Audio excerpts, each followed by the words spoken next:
All right, welcome to Wealth Cartel, where hindsight's a motherfucker.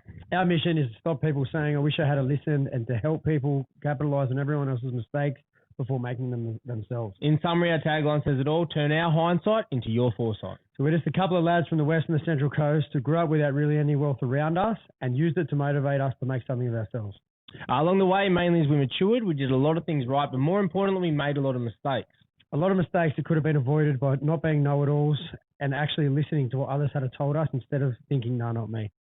So my name's Akko. I'm a small business owner with a bunch of franchises called Pen on Picasso at the moment, with large plans of building a large business portfolio. I'm Kingy. I'm a financial advisor looking to break the mold on what good advice should look like and start teaching people how to enjoy life to the fullest while also planning for tomorrow out of my business, 3 Kings Wealth Management. Down here at Bella Vista Hotel, guys. Bella Vista Hotel has got a podcast room set up here for everyone to use. It's a great spot, good little setup for us. Nice little backdrop as well, if anyone's seen the backdrop. So, yeah, if it looks familiar to you guys, this is Bella Vista Hotel. Get down. Get down here. It's got great food, great drinks, great cocktails, a good little atmosphere, not just for the podcast. They come down for the podcast or come down for a feed and check the guys out. Thanks for supporting us. Thanks, guys. Enjoy the episode. We're on. Welcome to Wealth Cartel Podcast, episode 13. We have the amazing AKA racing team here with Lucy and Jason Attard. These guys, they are the trainers for our soon, hopefully... AKA or AK? AKA. AKA. Attard. Keegan Attard. Ah, okay. So yeah, good. I like that name. Cool. So these guys look after our horse, Purposeful Miss, who hopefully soon is going to finally show her true colours and win. Welcome. How are you? If no one sees Lucy and Jason after today, we haven't abducted them. They got lost on the way home. Under pressure. Welcome. Thanks for coming in. Good stuff. Thank you for having us. Exciting. Yeah, we're pretty pumped. This is a bit different to what we're trying to diversify who we have on the podcast. We started turning into a bit of a fight podcast for a bit, didn't we? We got a bit carried away. But generally what happens is once you guys come on and you see what we sort of do, Ryan will send you an email saying, hey guys, if you know anyone else that'd be interested or be good to chat to us, you can send one over. And then what happened was we'd like have a fighter and they'd send us 3 fighters and we're like, fuck yeah, we'll interview them. Like 10 podcasts in, we've interviewed all of Australia's fucking up and coming fighters. We've got plenty of people that we could probably put forward. Yeah, we asked for about 3 and then we just sort of... some of them are really colourful characters. Perfect. I don't know whether you want them or not. That's what we like. I run an art company. Yeah, different kind of colourful. Go watch our first episode. We're very colourful, especially our language. Oh dear. Well, we'll watch our shit. They just don't follow it because I think it's probably against what they... Yeah, their companies see that you're following Wealth Cartel. Well, we need to chat with you. I don't know if you should hang out with those 2 guys. They call themselves fucking Crook Cartel or something. Fuck them all. All right, so welcome, thanks for coming. So we give you a little intro. Do you want to give us a bit of intro about yourself? So cover off, who you are, where you're from, where you grew up and how you got to where you are now. Just run away with it and have a chat. You want to go first? Yeah, why not? Get him involved. So anyway, I'm Jason. Grew up in the Hawkesbury. I haven't ventured very far. Still in the Hawkesbury. bring that microphone up a bit closer. Cheers, bro. Yeah, how's that? Yeah, they fall a bit. Talk into the mic, Jason. So yeah, I didn't leave very far. I didn't go very far, I should say. Just always grew up wanting to work with horses. Just knew as soon as I was a kid, I was going to do something horsey. Still horsing around. Yeah, still horsing around. And anyway, I got there, and I've just been doing it my whole life. And love every second of it. And is that like a family? You grew up on farms with horses? It was sort of in the blood a little bit? My whole family basically have been around horses and that all their life. So it was only natural, I suppose, that I sort of went in that direction. Yeah, I think it's I know a lot of people grew up in the Hawkesbury, ride horses and that still, but to be able to do it for a living, it's pretty impressive. Well, not a lot of people can do it, Pretty important that you can find something you like doing, and then do that for your career. Do that well. And then you're usually going to be good at it, I think. Yeah.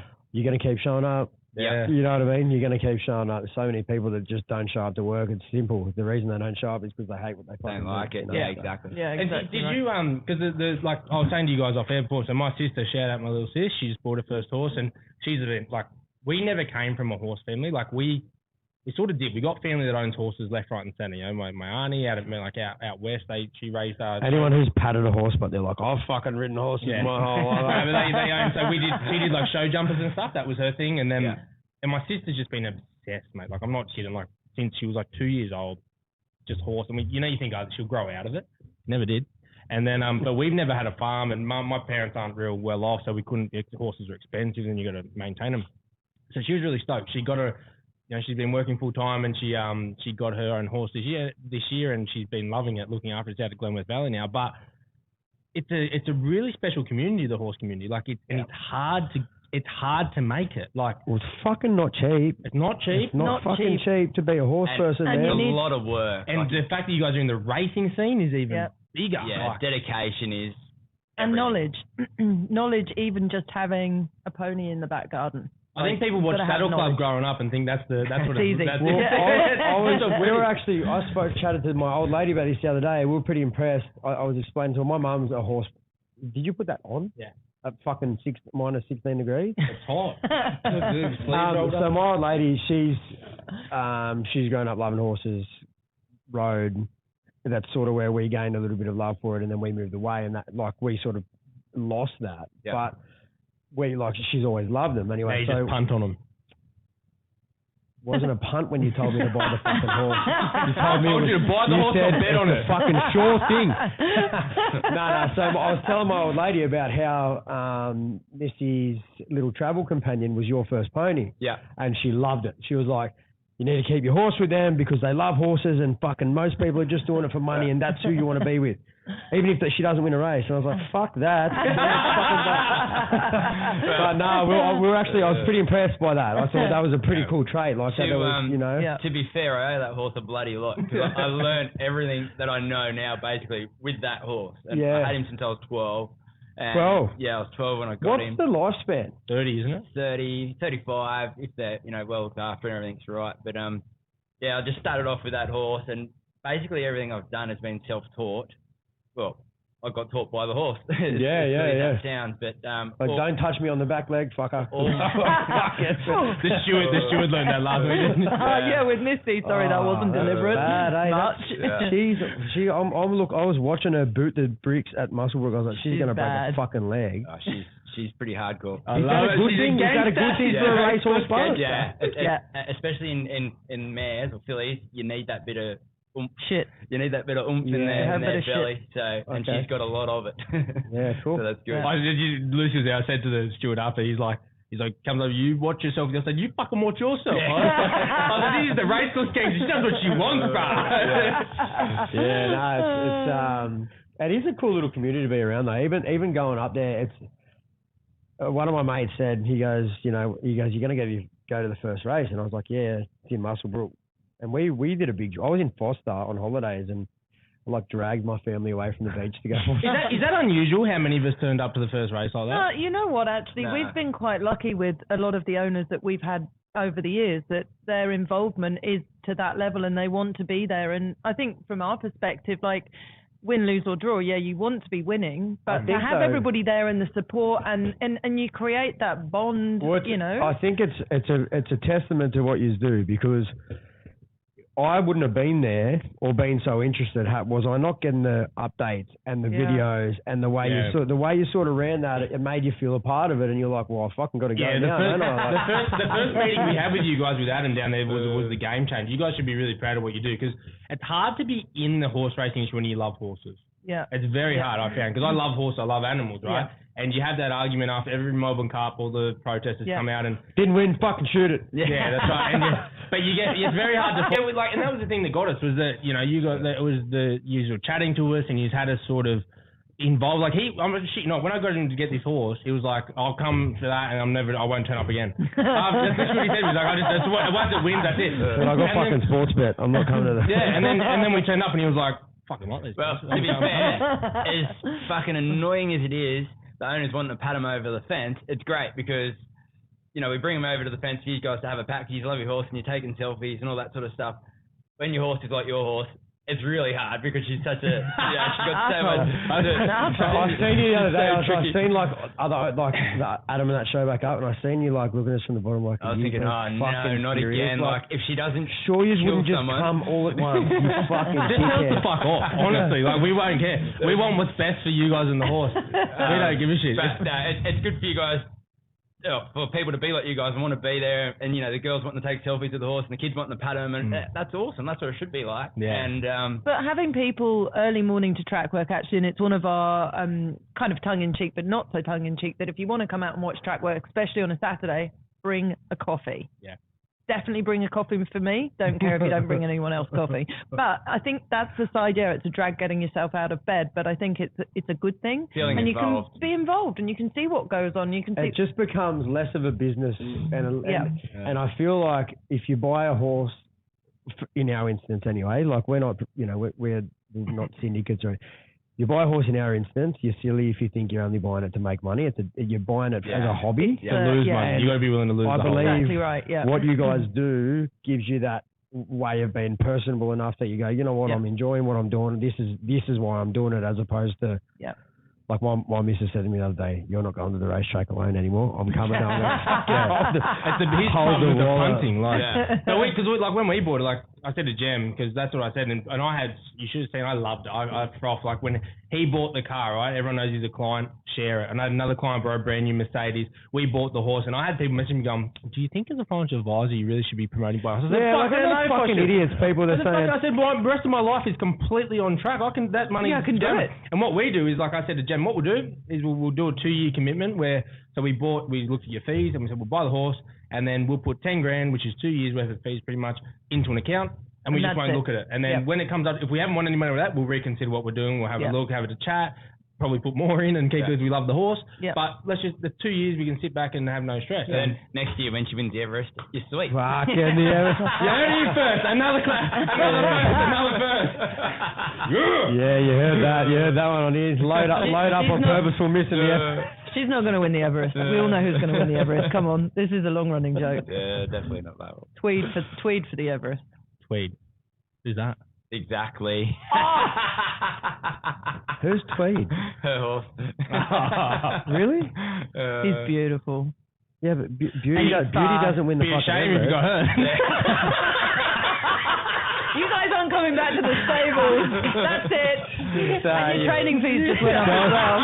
Charles are looking. We're just going to spray pheromones on the back of Missy and he just won't pass her. How you doing? True story about that, actually, mate. My grandfather used to race dogs. He's hammering me about this horse. He's like, they're fucking crooks game, son. They're fucking crooks, all of them. And anyway, I said to him, Pop, that's how he says it. And I said, you only know that because you're a fucking crook. He had dogs. He's telling me this story. I remember for the rest of my life, I was a kid and he was saying, you know what you do, son? You get the dogs and you just make sure there's only males in the race. You spray this shit on them and they won't fucking run past it. Don't worry about that. And I said, there's no way that happened. Then he goes, look at me track record. And my name's going, you're full of shit, Don. You barely won a race. But he blew up. He actually blew up at me. He was after the first race. He was like, that fucking, I put $10 on that. I said, he mustn't have, he didn't watch it. I said, watch the replay. Go watch the replay. Did you give him his $10? No. If I gave everyone $10 that bet on that horse the first time, we not $10 was a transaction fee of what Dan pulled out and put on. I'm not so clever. I wasn't so clever in regards to that. I won't be telling anyone else when she runs because I fucked up that first time. All my mates were like, "Is his horse running or not?" And I was like, "Yeah." I think you shared something on Instagram. That was you. But I didn't know. I got on. Well, I did. Like I understand how the odds work, right? But I didn't think, and I was like, just going to tell me, mate. And then I got on Sportsbet the night before and then showed up a track and I go to him, fuck, did you load up on this thing? He goes, nah. I'm thinking, must have been Adam. Spoke to Adam. No, it wasn't me. Looking around, no, it wasn't us. I mean, I get a message from me, mate, $1,000 ticket. I go, fuck. no one else has even bet on the race yet. He's the bull with a $1,000 ticket and our horse is just plumbed. Fuck that. I'm not telling anyone. We looked on the tote.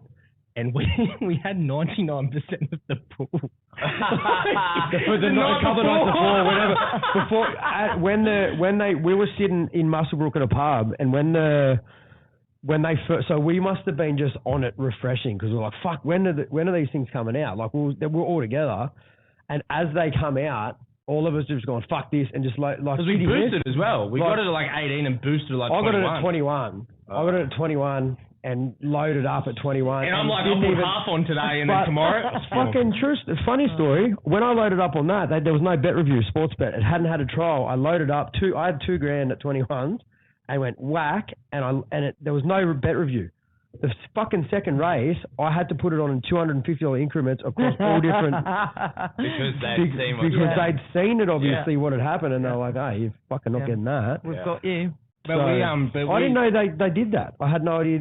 I was like, oh, you can take my $10,000 if I'm betting on shit, but you can't take your money if I'm betting on something that might win. I couldn't believe that. Yeah.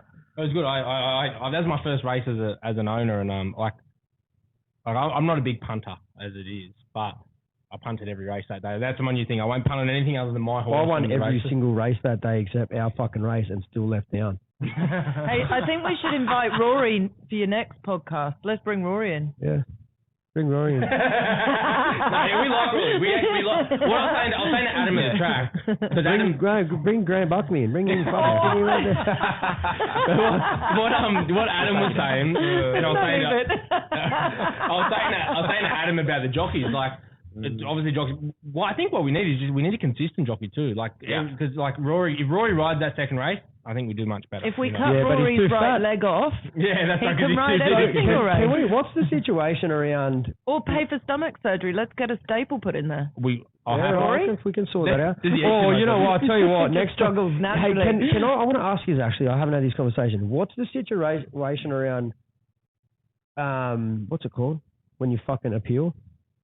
Protest. With the protest. Remember how we were talking and you were saying they can fine you? Yeah, they can. If the stewards deem your protest to be frivolous, then they can fine you for basically... How much? Well, it depends on how much of a pest you are, I guess, and how much they like you. Because we would have covered that fee. I said to him, listen, if we ever get in that position again and they try and fine us, we'll just wait up because there's a fucking whole heap of money over here that can pay the fine. So we're having a laugh, you know. But we're catching up, and it cost I think 4 or 5 of us. We had 130k on the line, like to win. Like if we get first, there's 130k. Yeah, if we get third, we all get like it was like 50. It was like 50 in place third, and we're like. Surely the fine's not that big. But I never understood that. I think that's the most. I think to me that's the most interesting part is as a punter.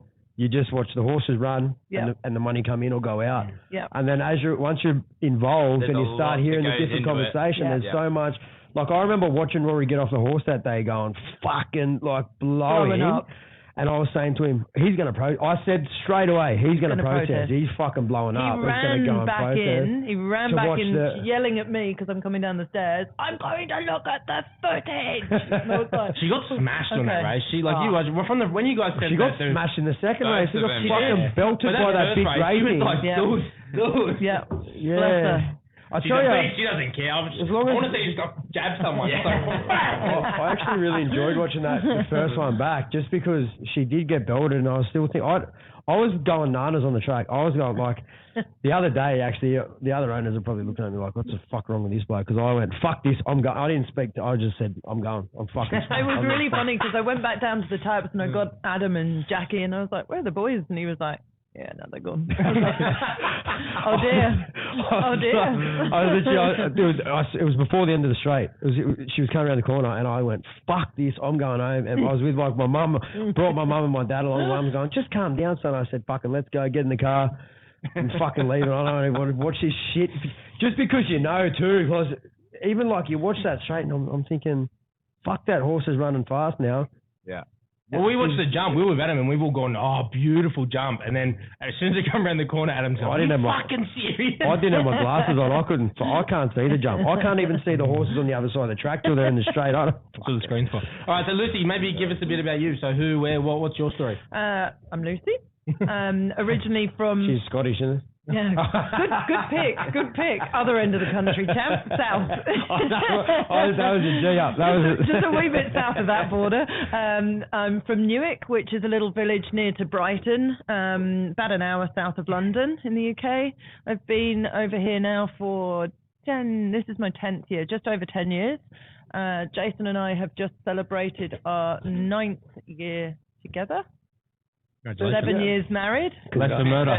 Yeah. It was only 12 months in Oz before you managed to snap her. That's not too bad of a chase. I actually brought her over. Got her on the net.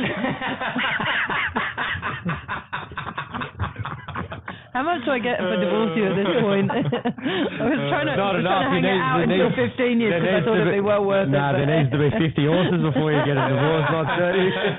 Oh dear. Yes, I've been here 10 years. I have worked with horses since 2002. Had a passion for horses since I was very, very little. Was lucky enough to have horses in my life very early on from a non-horsey family, although my family are animal lovers. And my parents supported that. And at age 9 or 10, I got my first pony. Used to cycle 2 miles to the stables before school and after school to go and do the said pony. Lived at the stables all weekend, just mad for it. Absolutely loved it. Had a brief period when I was at college where I gave up the horse that I had at the time and had a couple of years away from it. And circumstances changed. I was working full time, one thing and another, and finally came to the realization that, you know, what I wanted to be doing was something I was passionate about and something that I loved. And yeah. What were you studying, if you don't mind me asking? I went when I was studying at sixth form college. I was doing media studies. Is college and is college? College is the one before university. So yeah, okay. So because it's so different. Europe is different to the States, which is different again here. Yeah. Here you walk straight out of high school, essentially is what we call it. Uni. Yeah. And then over there, so year 12 is sixth form college there. So you do years 12 and 13. So that's kind of like your next step to university. Do your A levels. Yeah, that's and no gap year. No. So everyone just says, I'm going to have a gap year. And then I'm going to go to London for a gap year and fucking never come back. Yeah. Get caught up in Amsterdam and fucking never. You get stuck in a trip for 5 years. You come back, the world's changed. So many. My little sister, she went to uni. She was the only one out of all of us. Yeah. I left. I was like, I showed back up in year 11 and they went, hey, my year advisor was my footy coach. So whenever I did wrong, he was like, no, he's all right. He can stay because he's good at footy. But he left and I went to school and they called me in the office and I was like, I remember telling my mum, I'm going to try really hard year 11. I'm going to do good. But 2 days in, they're like, Dan, if you don't leave, we're going to expel you. Fuck. See ya. I went home. I said to Mum, yeah, listen, they're going to expel me. She said, I thought you were going to try hard. I said, I'm telling you right now, I haven't even spoken. I didn't go to school the last 2 days. They fucking expelled me. So there was no but I was pretty lucky. Like my mum said to me at 16, I was quite lucky. I got it. Like I'm thick with my mum, you know. And she said, I was 15 actually. She said, you're not good enough at footy to play NRL. You're all right, but you're not good enough to play NRL, so you got to make a decision. Yeah, brutal. Yeah, but probably the best decision I ever made too. Yeah. Because fuck me, if I ever did make that NRL, I would have been locked up somewhere, no money. Like I would have been one of the bad ones, I think, you know. But she said to me, Todd Carney hanging out. Todd Carney would. Todd Carney's bubbler wouldn't have made the news if I played NRL. She said to me, "You're not at the. You don't have the drive of the other kids you're around. You're not going to play. You're not going to play at that elite level. You could probably get paid to play somewhere $500 a week, but it's not enough to live. Yeah. You have to start. You have to start work tomorrow, and that was it. I started work, and fucking best thing that ever happened to me. I hope I don't have to say that to my kid one day. I hope I don't have to say you're shit. Fucking go do something else. But true to what you said, I hated what I was good at what I did, but I hated what I did for 10 years. Hated it because it wasn't what I was capable of. And, you know, subconsciously, I think, regardless of what you tell yourself or anyone else, you know whether you're doing something you love or hate. And my mum always used to say to me, you should be an accountant, son. You're good with numbers. You should be an accountant. You should go to uni. You should do this. And I was a plasterer. And I was like, well, this is what I do and I make money out of it. But essentially doing something I hated taught me that I didn't want to do that and gave me a pathway into something else. So I'm pretty lucky in that sense as well. Yeah. So Liz, what happened after college? Where did you go? Well, actually, so college was a disaster. I just did it because it's kind of what you did then. And I dropped out of college. I did media studies because I thought it would be easy. Probably enjoyed the trip that we had to Butlins at Canberra Sands. Highlight of the college days. Anyway, dropped out. I had a part-time job for a magazine company over there, Reed Business Publishing. And it went from a part-time job to a full-time job, and I hadn't actually yet told my parents that I wasn't going out in the morning to go to college. I was going to work. Fucking movie. At least my mum told me I was shit. You were just lying to yours. Pretty much. I was a rat of a kid. Anyway, so that was that. And then went sort of from one full-time job to another, stuck at each one for a year or 2 years. And the last job that I had was down in New Haven working for Brightwell Dispensers, and I progressed through the company, had quite a nice income, was doing export management for them, actually quite a lot to Fremantle over here. Hand soap dispensers and toilet roll dispensers. Wrong years. Well, they were fucking prepping already. Corona. They knew back then. They knew the government was going to plan some dumb shit for us. And so actually the turning point for me, the guy that I was living with near to the job that I was working, I was in a really abusive relationship. And it was hard. It was really hard. And I never thought that I would end up in that situation and with somebody that was that scary. I got out of it lightly. And when I made the decision, I wasn't financially stable on my own. You know, we were renting a house together. We were both contributing to the bills. I could do my job. I like the people I work with. I'm still in touch with them. That's part of the control thing, yeah. That's totally. Part of the thing. We had that meeting with Arlene. She said the exact same thing as that. And you're just kind of surviving. She now bashes people for a living. He just fought for the world Bellator title against Chris Cyborg. Like, so we sponsor her. This is her. Yeah. But she does it for a hobby. I thought you looked a bit dark around the eyes this morning. No, it's interesting to see. It's interesting to see people come out the other side of that. I mean, I do dare say, and it's sad to say, but there's a lot of people that never manage to get to the other side of that, and or never think they can get out the other side of that. And I think it's one of the two things you both said instantly was that the financial freedom wasn't there, and it was so hard to leave because of that. And she said the exact same thing. And then one day she was like, "Fuck that." Done. I just can't do it. You just get to a point where I think, when you're faced with something on that kind of level of violence in your own home and somebody that gets that blind drunk that the next day they've got no idea what they've done. The tipping point for me was a big fight that he and I had, and I was on the phone, and then you had a mobile, but it wasn't as it is now. I was on the landline to my mum. And the phone's still plugged into the wall, and he ripped the phone out of the wall and was, throwing the phone at me, bashing me with the phone, and I looked at it from my mother's perspective of, God, that was an awful way to hear a conversation with her daughter end. The daughter's upset, the guy's drunk, is being abusive, and then phone gets ripped out of the wall and I've got no contact. So my parents helped to save me from that toxic relationship, and being brave is a big part of it. And I think you've got to back yourself, and I was fortunate I had somewhere to go. I had a plan. Isn't it crazy that certain people at that sort of part of their life, you don't really care too much about your perception of what's going on. But the minute your mum hears it, you're like, oh, fuck, she can't hear that. There's no way that's right for her to be able to hear.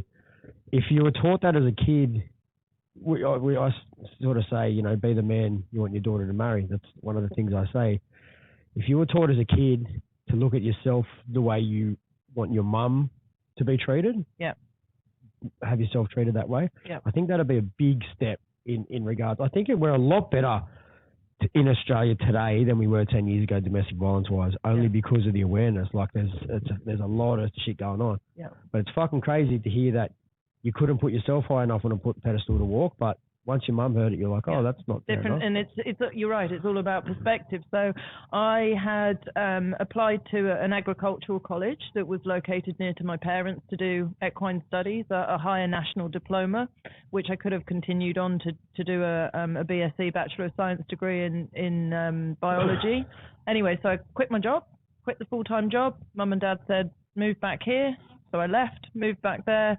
There was outstanding rent on the property, which I got served papers for. I had to pay the debt for him. Anyway, that part of, that when you look back, and your questions were really good, because I guess I never really looked back and identified what made me make that change, apart from I wanted to be with horses, and the whole financial thing then coming into it was I didn't go into the horse industry thinking I'm going to be making money and be financially independent. 95% of people that are successchul, what they do, they don't chase cash. Yeah, it's like the purpose, and then it's such and what I get blown away every episode when we have someone on, and we get the same roundabout way they come at something. And what you just said there is a completely different perspective. So one of the common things we get is especially from women, massive from women. We had Janae, we had Arlene, had Loz, we had Alexandra McNally. Also the same thing, back yourself. Their life changes when they back themselves. But the exact words. This is amazing, because in all their ways, they all have similar stories. But yours was, most of them was back themselves in business or back themselves in, yours was backing yourself just in life. Like getting out of that relationship and going and that's what I think, that blows my mind. Like, I got goosebumps thinking about that, because like that back yourself is so broad. Broad in where it can. We always think, back yourself in a decision of business, but not. Essentially, back yourself as a person. And they all resonate. Yeah, like essentially, once you start backing yourself, like, I don't know, say you wake up in the morning, you've never been one to make your bed, and you're like, fucking for the next week, I'm going to make my bed, right? You start making your bed, and it becomes a habit. If you start backing yourself, it becomes a habit. Yep. And when you walk into a room or a boxing ring or you train horses, essentially, the more you back yourself in life, that habit starts resonating. Like every time you see a PT, they say that the hardest thing about getting people to the gym is to create the habit of waking up early in the morning. And just going. And this is what I do. Just leave. And I go. What Mia has said to me is that once they get through 3 weeks, it's so much easier to maintain, because it's become a habit. Yeah. Whereas he's like, I'll get people for 4 days, and I'm the worst for it. I'll go for 4 days, and then I'll be like, I have a couple of drinks Saturday. I'm like, fuck this. I'm not answering this dude's call for a week. But he's like drilling into me at the moment. You just need to break that cycle for 3 weeks to get that habit. And I put up a post yesterday about that, where like, people always focus on motivation for shit, but in the absence of motivation, discipline's what gets you through shit, and disciplines create the habit, right? Yeah. Great example this morning, 3:30, alarm goes off. Wake up and it's pissing down with rain. We're obviously going to go out to ride. I'm staying in bed. We've got to go out to ride racehorses, and I'm like, I think we're fucking scratching today. She's like, get up. Discipline. But isn't it good to have someone hold you accountable like that? Not a lot of people have that, and it's... And it's hard, don't get me wrong. I'm also lying there thinking, like, fuck this. This is a crock of shit. This is why I left England for fuck's sake. I want to go out and ride in this. Victoria. I'm so sick of this fucking shit. I play cricket. That's what I do. I play cricket on the weekends. That's bad enough. Guess what? Yeah, I was going to say. 4 weeks leading into fucking summer, we did not have a drop of rain. It was boiling hot. I'm out on the jet ski. I'm thinking, fuck, cricket season's going to be good this year. We haven't played a fucking game. Hey, it's just better rain, than the burning inferno that we had last year. Yeah, but do you reckon it's not going to burn? Well, not at the moment. It's pissing it down. Have you seen it outside? It's not going to burn today. It's not going to burn today. Tomorrow. We're safe for tomorrow too. I think we'll be all right for a little while. I'm sort of hoping our families, B's family, are from Old Bar. They were trapped in Old Bar. They couldn't get out one road in, one road out. Yeah. And we could see the red glow over the mountain from the back of our property. Like up at Bilpin. We could see the red glow. Not far from us. The smoke was just... South Bilpin, isn't it? We were 8 k's away from the... No, it's... Where's the farm? What suburb is the farm in? Growthvale. Bilpin's where they make the cider. Yeah, Hillbilly. I'm thinking south. There's another place like that. You're thinking down Nowra way. That way. Mollymook. That's where they were all on the beach. We I say that in jest, actually, without the rain, because we were pretty worried last year. We had like friends and like B's family were literally. There's a servo in Old Bar on Old Bar Road, and if that servo went up, they were fucked. They were done. Yeah. And when we got there, after they put the fires out, there were still spot fires happening. When we got up there, we were allowed to go and see them.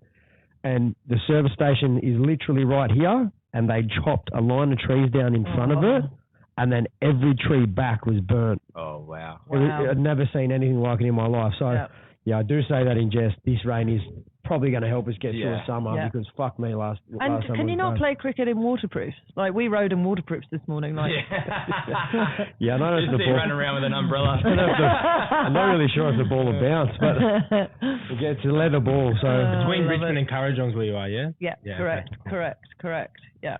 Yeah. All right, cool. So you know, so that we're still finished with. You're like a movie, Lucy. It's like a movie. Oh, shit. Jason's like, come over the horse free, haven't left. That's it. I'm done.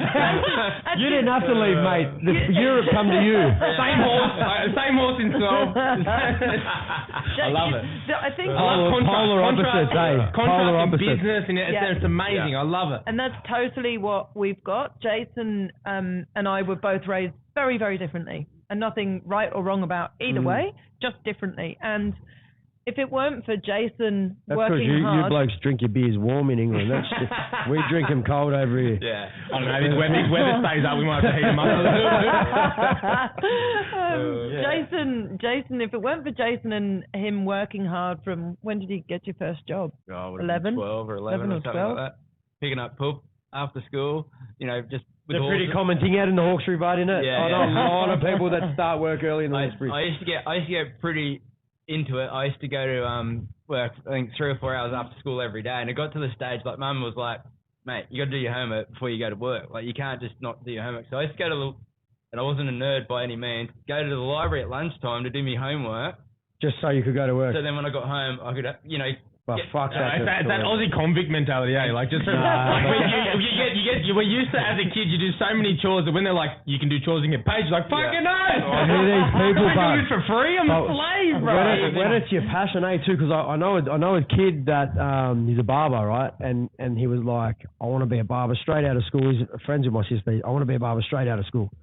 And the barber was like, he kept going up. It was like 9 months. The dude was like, I can't fucking employ you yet, man. You can't do anything. And he's like, no, just give me a job. Just give me a job. He's like, look, you can have a job. I'll pay you 2 hours every afternoon to come and sweep. And he swept for 18 months. Yeah. Stop. But 18 months he just swept. And now he owns, what's that fucking barber called? It's in Port Mac. I love that story. That's so cool. I think that's what's probably lacking a bit in the world these days. And a lot of kids, I think, go to university and they study all these courses. And I'm like, what can you do when you finish it? And they're like, well, they don't know. I don't know. Yeah, we had that conversation with a couple of people. It's Charles. But it's hard as well because you do the whole education, and I believe there's 3 to becoming an expert in your thing, right? You go through 3 phases, right? You've got the first phase is you know it, but you don't know how the theory, right? But it means jack shit because you don't. The second part is understanding the theory and how to implement it in the practical world. So and one of those things is like something that theoretically, like in my industry, the best tax saving is, for example, contributing to super. But I know at certain points in people's life, there's better, even though you're going to pay more tax than the money, you should be doing something else, right? Yeah. So it's how to implement that practicality when it might mean going against what the theory book says. Yeah. But then the third one, I believe, is knowing how to implement it practically, but executing it, right? So there's a lot of people that will say, here's what you're supposed to do, but if you don't say it in a way that person that person can't follow it, then it's worth nothing because the information non-executed is nothing. And I think there's that 3 phases. And I think just touching on what you've just said, one of your questions had really made me think about this. I didn't really know what I wanted to do when I left school, and careers advice at school was shit. You go and sit in front of the careers advisor and they go, so what do you want to do? Well, I don't know. And even those guys, I can't really help you. Why are you advising me? But it's the wrong question. It's the wrong question. It shouldn't be what do you want to do. It's what do you love? What do you exactly? What do you love? What do you dream about at night? Like what, when you and your friends talk, what do you talk? And the fact of the matter today is too, 15 years ago, this gets me thinking hard. And Ryan was the one that actually pointed out to me, there are professional gamers that make fucking millions of dollars to play games, right? 15 years ago, you know what my mum used to say to me? get your fucking head out of that game. and I still say it to my kid, like I'm like, get off the iPad, get off the iPad, because I'm an outside, like I want to be him out, I want to be, or wrestling or some shit. I just get out of it. But there are literally, in today's society, with the means of Instagram and Facebook and social media and being able to access, right now I can get online and I can click, what's the best fucking thing to do in Germany? And it will tell me. With that access, there's no reason to not be doing what you love. And even if you don't know what I mean? Because some people don't, like my wife I'm a goal setter, right? Like our life is planned out to the T, right? And with flexibility around it, but I'm like, if everything goes right, this is what we want to do. There's no flexibility. I'd go around their fucking house, I have to drag them out. They're like, no, we didn't plan on going out tonight. We don't like this spontaneous shit. I'm like, get the fuck up. But then a little bit of flexibility. But like I can bend this way. But we... And what I was saying is my wife, she's not a goal. Like she's only recently, she was like, I don't know what I love. And I think it's important, especially as a kid, like we don't know what we love either. Yeah. So looking at what you're good at as well, because generally if you're good at something, right? But some people might go, I'm good with numbers, become an accountant. Well, I don't want to be an accountant. Well, how can we implement being good with numbers in something that you enjoy, right? And then figure out lots of ways you can count money. And then clean it. And then figure out how. Buy racehorse with it. That's counting backwards. And then figure out how to monetize it, right? Like that's what's really important. But I think it's important with that third part, like what you guys are saying, like people, horses, animals, like every horse isn't the same. So even though you know how to implement what you need to implement practically, you now then have to figure out with each individual horse how to make it work with that horse as well. It doesn't work, and that's where the difference is with you get people straight out of uni. But the hard part about our education system is employers. I'm the same. I'm a small business owner. You guys are too. Your business thrives on you need good people there, and so I'm not going to take on a uni person because I don't want to give them the experience because I need the experience. Yeah. And so there's this cycle that we're struggling in. That's hard. Our education system is you need experience, but how do you get the experience? We broke that cycle, but in mine it's very different. We don't get resumes. I don't take resumes. Yeah, okay. Like I did a job interview yesterday. Caseworker that I know, she's from Blacktown. She rang me. She said, "Hey, I've got this 18-year-old girl. She's in the foster system. She's had it pretty hard. She's a gun artist. Will you give her a start?" I said, "Bring her in. Well, I've got to meet her first. Like I don't employ shit people. So if she's a good person, I'll give her a start." She's like, "What does she need to bring?" And I sent back herself, and she was like, "What? Nothing." I was like, "Fucking, what the fuck do I need a resume for?" You know what I mean? If you love what you do and you're going to show up, we have such a lucky system. Like I don't think it's luck either. It's a calculated risk. When we bought the business, we knew as artists, and I'm sure this would resonate with you as well. People that do art, they've at one stage, that teach art, they've at one stage been a student of art. Yeah. On a Friday night, instead of being in my studio teaching and getting paid, they'd generally be at home painting and drinking piss anyway. Yeah, right. So for me to be able to pay them to do that, essentially you're paying them to do what they love, which cancels 50% of the drama in a business is the fact that it's hard to find good staff, right? Yeah. So it's funny with what he was saying about Jem. His missus is a gem. Like she's fucking good, suits her name. But do you reckon if in school the counsellor says to her, not Gemma, what do you want to do for a career? What do you love? Do you reckon she thinks about it already? Do you reckon maybe that's like the long way around? Yeah, I don't know. If the counsellor says to me at school, I know. If the guidance counsellor says to me at school, Dan, what do you love? Or what is it that you love? And you say footy. Yeah, all right, he might be guiding you in the wrong direction, but he teaches you but I think to do what you love. That's where you're going to change the love to good, because, as a kid, at 18, I was going through my little street phase, and if you go to me, what do you love? I'd be like, kicking people in the face. Yeah, kicking doors in, right? Like, bashing everyone. Steroids and training. Nah, but there's a way to teach as well. What are you good at? Like, I would have been education. Like, you could have been a bouncer. Wow. He's not that stupid. Actually, we're gonna get always something. We're getting Vassar on here. He's a bouncer here. He benches about 3,000 kilos. We have a dude on here. We got him on. He's a kickboxer. He's 6'7", 6'9", I think. He's fucking big, eh? Like he's fucking duck the door. Come in and we're he's like Rory Hutchins. But he come in and he sat down. He started chatting, and I'm thinking and it's stereotyped. But I'm thinking he gets kicked in the face for a living, right? Like this dude's not going to be a genius. We're going to have a real good. he started talking. I was thinking, what the fuck? Why are you punching on? With this and I was he like, had a law degree.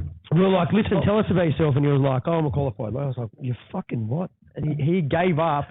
He finished his degree. Yeah. Because he decided that once he started something, he wasn't going to quit before he finished. He finished his degree and gave up law to fight. Wow. And that's the type of people we want. Didn't grow up punching on or nothing. Just never had a fight. Never had a street fight in his life. Wow. Never had a street fight in his life. But you wouldn't want to fight him because he'll bash you and then he'll sue you. Should have looked at me sideways, motherfucker. Yeah, but we've been quite lucky in that sense where consistently we get people in here and everything. Every time we get somebody, we're selective with who we choose. Obviously, we're not going and picking anyone off the street to come in and interview, but you get a good sense of people when you start chatting to them a couple of times and you start understanding. Yeah. And one thing we have done and we've consistently done, and mainly with fighters because that's who we've been surrounded by, is that we pick people that love what they do. Yep. And the conversation is a lot easier to have with someone when you're trying to say to them, listen, what is it that you love? And they genuinely love it. You can have a conversation with someone one day and you can say, okay, for a builder, for example, you're like, you love swinging that. You know, if you ask that dude if he loves his job or not, within fucking 3 seconds, he's either going to turn away and have a neck of his beer or he's going to chat to you about it. And it's get really, into it. Yep. really easy to tell. And I think that's and I think there's stereotypes on what, like, everyone thinks being passionate about what we do has to be, like, how to explain, like, it has to be something cool.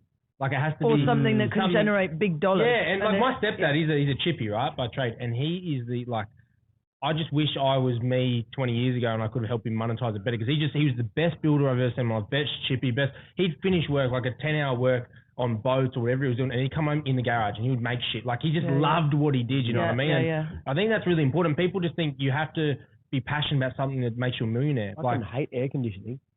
Yeah, it's getting a bit Baltic. Fucking freezing. Listen to you all. So we got in here the other week and it was stinking. It was fucking hot in here. Where's your jumper? I saw you bring it in. Yeah, cool chat. We'll finish up. So Lucy, let's round off yours and then we'll jump into the hindsight stuff. So where did we get up to? We got up to... So going back to college, I had several part-time jobs when I was at agricultural college. Yep. I got my HND in equine studies, which was really cool, and that led to so many different avenues. So here is something that not many people in Australia know about me. It's really wacky. I'm fully qualified artificial insemination technician. So that's always a bit of a conversation. Is that big over here? Like, is that something? So not in racehorses. Okay. It's not in thoroughbreds. It's not in racehorses. I worked for a big stud in the UK. I was there for 4 years. I was very fortunate. I learned an awful lot there. Really, really cool. When I first came over to Australia, I was in Tamworth for a guy called Richard Bull. He has quarter horses, and so I was doing more of the same there. That's what I ended up. It's actually a serious thing. It's a serious thing. Yeah. And was involved in embryo transfers both in the UK and here. Setting horses up for breeding that way is what horses would you breed that way? So dressage males, horses. Obviously, mate. Horny ones. She's talking about inseminating him, right? That's the other end. Performance horses, so quarter horses, dressage horses. I thought you were going to tell me you walked on stilts or something. Like, just not a lot of people in Australia know this about me. I was a clown in a circus, and you're like, I dead set didn't know what was happening. Like, I fucking didn't pick it up either. That was the best curveball you've ever been thrown. It fucking got me because he knew straight away. I said him starting to laugh before you'd finish. I was thinking, what's he laughing at? It's not funny. That's a serious fucking thing. That's anyway, no, it's cool. And it's a niche. Niche, and I really enjoyed doing it. But when I came over here, riding track work and fell in love with it, fell in love with the racing industry here. I used to ride racehorses at home for a bit of cash before I went to college. So you weren't fully into the racing? No, I literally was and going... And you've only been always racing? No, actually. Okay. There's another curveball there. He's Martha on the weekend. Who the fuck's Martha? Why do I keep missing this shit? I don't know that one. Karen, do you mean Karen? No, not Arthur, Martha. He sits down to piss on weekends. That's what she's saying. I sit down to piss all the time. That's just so lazy. Especially in the morning. My brother does that. This is getting real. That's the same topic we were talking about. Anyway, Jesus. Yeah, no, so I didn't do racing in the UK. I used to go and ride out for a trainer in Lewis, and I'd ride out 1 or 2 lots before college. So I'd get there at 6 a.m., ride 2 racehorses, go to college, do my studies, blah, blah, blah. Fell in love with it here, absolutely fell in love with it. Was fortunate enough to ride for Darley when Peter Snowden was at the helm. I was out at Agnes Banks there. Then I did a stint with Patnack at Hawkesbury, which is how Jason and I met. Fortunately, the company folded. I was made redundant, and I was on a business visa with them, so I was sponsored. Had to find a new sponsor within 21 days or leave. Fucking hell, that's 21 Pressure. days. That's Pressure. It was hectic. Imagine having to do that now during COVID. Well, they can't send you back, I suppose. Yeah. No, Can't get there. What would happen? So I went to Rose Hill, and I was there for 3.5 years for Chris Waller. Oh, wow. Best few years of my life. Yeah, and that's a good opportunity. yeah, learn a lot from him. Learn a lot from Chris, not just from training horses, but training owners. Yeah. Mm. That's what they're doing. That's what they're doing when they're talking up training us. They train owners how not to fucking ride at Hawkesbury.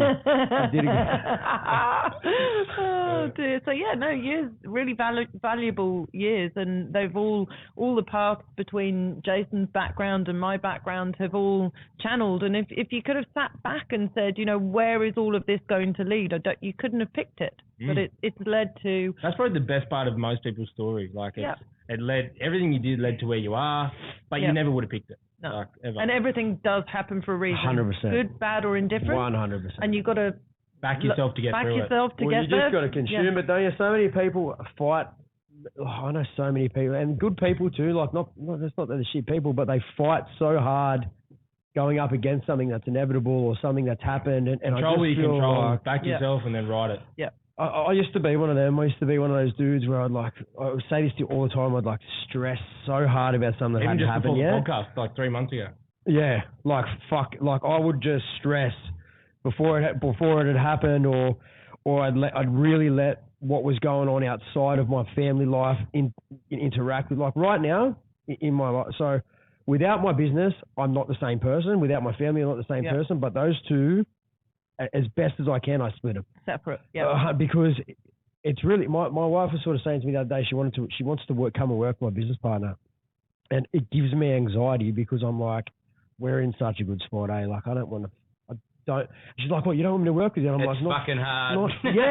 But we work together on different levels. So previously to this, we owned a different franchise and we did work directly together. Yep. And it was fucking shit.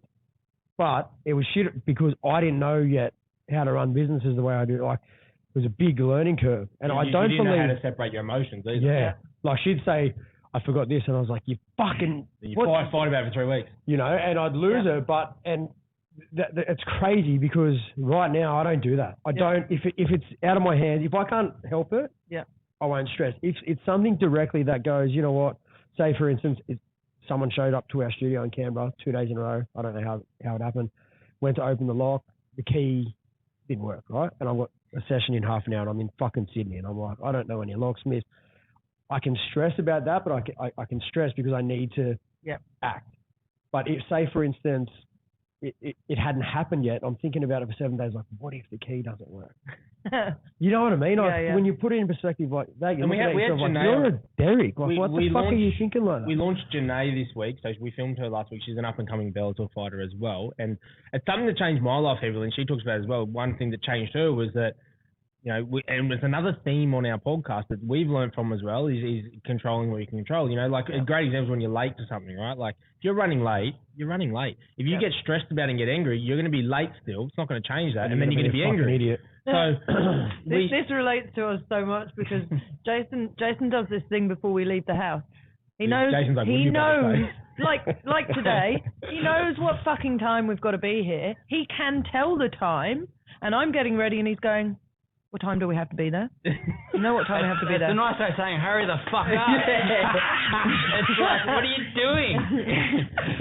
What time do we have to be there? You know what time we have to be there? Well, do you know what time it is now? No, I'm in the shower. Well, easy 10 fix, o'clock. Easy fix. Always tell her an hour before. Yeah, right. It's an easy fix. I used to just say, well, I'll just go wait in the car.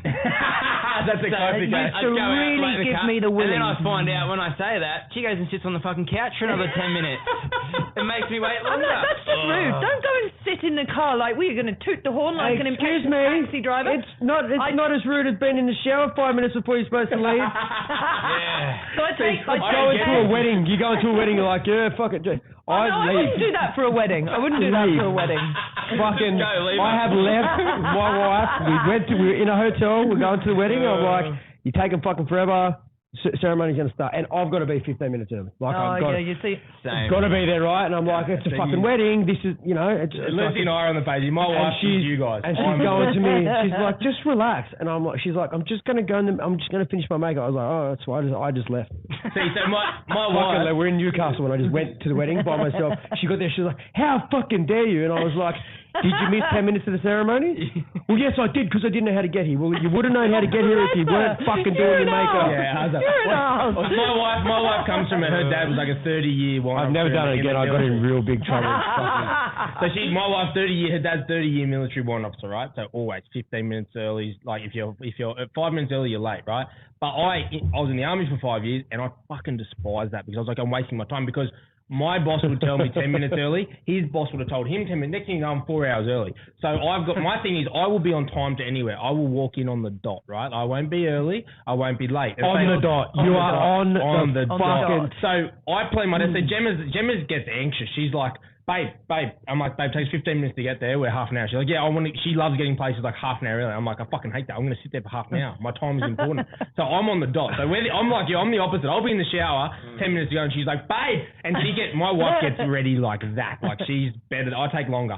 And every time we go somewhere with my dad or something, because my dad's wife's the opposite. She takes forever. And Dad and Gemma are sitting there like, what the fuck are these guys doing? What's going on here? They're ready to go. I actually, she's probably helped me though. I was so bad, because I'd be early to places. Like, for instance, say you go to a birthday party, and I'd be like, there's no point sitting at home.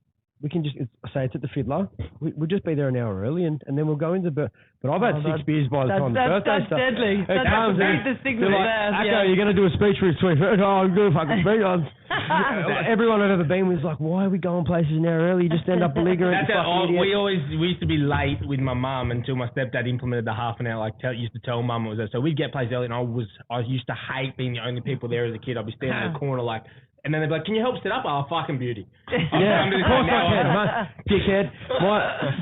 We've got a good system. If I'm on time, I'm fucking good. We have a real good system now where I'll say to my wife, right, you go in the shower first, I'll dress the kid, the baby, right? 2 older ones, you get their clothes out, you dress them. In the time that it takes me to deal with this fucking arsehole kid, you're going to have a shower, right? And then... Cage of sock. My 3-year-old... have you watched The Incredibles? Yeah. That's my 3-year-old. Yeah. I've seen him catch on fire too. But, I mean, I love him, but he's fuck, the best. Was he the one that stole his wife at the races? Yes. Me and him got beef. We got beef. So we love each other. We got beef. My missus will have a shower. My wife will have a shower, and then she'll get out. And I'm like, right, I can sneak 2 shower beers here, because she's going to take forever. Right? So I'm the fucking best beer in the world, shower beer. So this is no word of a lie either. I'll get in the shower and be like, all right, babe, we're going to leave in 45, right? She's like, yeah, cool. So I'm getting in the shower, get out in 25. Mom, she's still in a fucking... I'm like, what were you doing? She was like, well, you were having shower beers. I just figured out. I'm like, why? Why did you do that for me? She's like, but it's 100% because I hate it. And because I've made a point to have the 2 beers so I don't have to drive, and she figured that out pretty quickly. So Lucy, where did we get up to? We got you're in Australia. You work for Chris Waller. Yep, work for Chris Waller. Actually, this is something touching back on working with your partner or your wife. So I left Chris Waller's in 2015. Had a great run there. Was privileged to ride a lot of the really good horses, Winks included. Did some of her very first pieces of pace work before she was named. Got my worksheet still. Wow. Have to laminate them and frame them. You got to save them. Is it better than when your horse ran nose to her? Oh, that's a bloody what thing, about mate. that? You hate it. What about that? Mate, that's the closest one I've ever seen. Imagine being the only fucking horse to have beat it. Yeah, I don't know if it would have been a good or a bad thing. It's probably a bad thing. Yeah, there would be people knocking on your door for sure. I had 1,500 on that at $1.04. I've heard people putting hundreds, millions on it at like $1.04. They Crazy, stopped hey? taking bets those last couple of races. They stopped taking those big bets Yeah. because they were paying out stupid amounts of dumb little money. But when it added all up, they stopped taking them. I remember reading it. Crazy. So you did that? So did that. Left there in 2015 to work with Jason to grow the business. You guys were together for a few years before that, yeah? Yeah. And that was really good. That was really good for 18 months, 2 years. I say really good. I'm sugarcoating it. It was good. We had very big success in those couple of seasons, but it took its toll on our marriage. And we didn't know how to run the business together properly. We didn't know how to manage and stay married. And it's so hard. Yeah, really hard. We didn't stay married. We separated. Yeah, right. I'd gone home to England for the Christmas, and when I came back, things were really pretty rocky, and I ended up moving out. I took a job with another racing stable at Randwick. I lived in Paddington for 3-4 months, maybe. Yeah. Good cocktails at Paddington. It wasn't all doom and gloom. We were still, Fucking hate Paddington. Oh, stop it. I'd live in a shed in fucking Hawkesbury any day over Paddington. So would I, don't worry. Every time I go there, I get a fucking fine. I got my I had my car. I can't. Look at do I look like I take public transport? You look like you rob people on the train. I had my car towed in. I only say this. It's funny. I'm sorry to cut you off again. I had my car towed in Paddington, and was freaking out. I was on a couple of days in. And I've come out to the car and I was like, I'm fucking sure my car was here. But I was questioning myself because I just fucking threw it up. And I must have been looking at this car spot for 10 minutes. And I was like, this bloke comes over and goes, did you have that white ute? He actually didn't say it like this. Did you have that white ute? And I said, yeah, I did. And he goes, they just tow him up the road. I fucking got up there. My car, I don't know what had happened, but my car was in the middle of the road with my keys in it, no fine. Winning. Happy day. They never got towed. Someone took that for a ride. That was a practical joke. It took me about 2 years later to understand. They did tow my car, but for the life of me, I forgot that I'd left my keys in it. You're lucky. Actually, probably unlucky. So if it was my car, I would have wished someone took it. Wrapped around the pole. So can we let Lucy finish her story? Oh, dear. It's interesting. So that was that period, and fortunately, we worked things out. It was turbulent. We had the help of a really fantastic. I don't want to call her a counsellor. She's not really a counsellor, but anyway, she gave us really, really good advice, and I firmly believe that if that hadn't have happened, we wouldn't be back on the path that we're on now. We wouldn't have bought the farm that we bought. Wouldn't have met us. Wouldn't have met you guys. Wouldn't be in this room freezing my tits off. Aren't you from a colder place? It doesn't mean I like it. So now we're on a good path. And in the last 12 months, we've been able to focus on the farm and on the business and where we're going with the horses and the numbers that we want to achieve, the kind of horses that we want to achieve, and most importantly, the people that we want to have in our lives, and that extends to our ownership group. And, not everyone's easy to deal with, and not everybody appreciates what you do, and it can make it really hard, and you end up with people owing you money. We nearly went broke. When we bought the farm, we had two people actually, but one guy that owed us a lot of money, up to $56,000. You want us to go sort it? We can sort that. It's good. It's sorted. It's getting paid. But it's all again back to this journey. And I think now for Jason and I, our focus is so much sharper. And also our team is so much happier. We've got a really good team at the moment. We identified that having certain types of people working for us wasn't working. You only need one bad egg. Yeah, it's cancer. It's a cancer. Terrible. Employment cancer. The whole circle's fucked. The rotten egg, man. Yeah. The story of the rotten egg. And you've got to make that decision on this person is not working for whatever reason, especially when you're in a small team and you have got to cut them out. And you got to think twice before hiring and think once when fucking it's very cutthroat too, because a lot of people, like, you do forge friendships, and it's so hard. Oh, yeah. To sack someone you don't like. Generally, they're not bad people outside of work. It's just they're not working. Not on the same page, or Do you still see the counsellor? No, actually haven't for a long time, but I think and this is a testament to her in the things, the tools that she gave us. In one of the best, can I use this example, the listening example? Am I allowed to use that? You will anyway. Is that what you said about the 30K she was going to drop on the horse yesterday? You fucking will anyway. I only ask because we both use them. Yeah, and so, amazing. And I hate the demonization of that. Like I've used one for a long time. My wife and I both, I think they're the best things ever.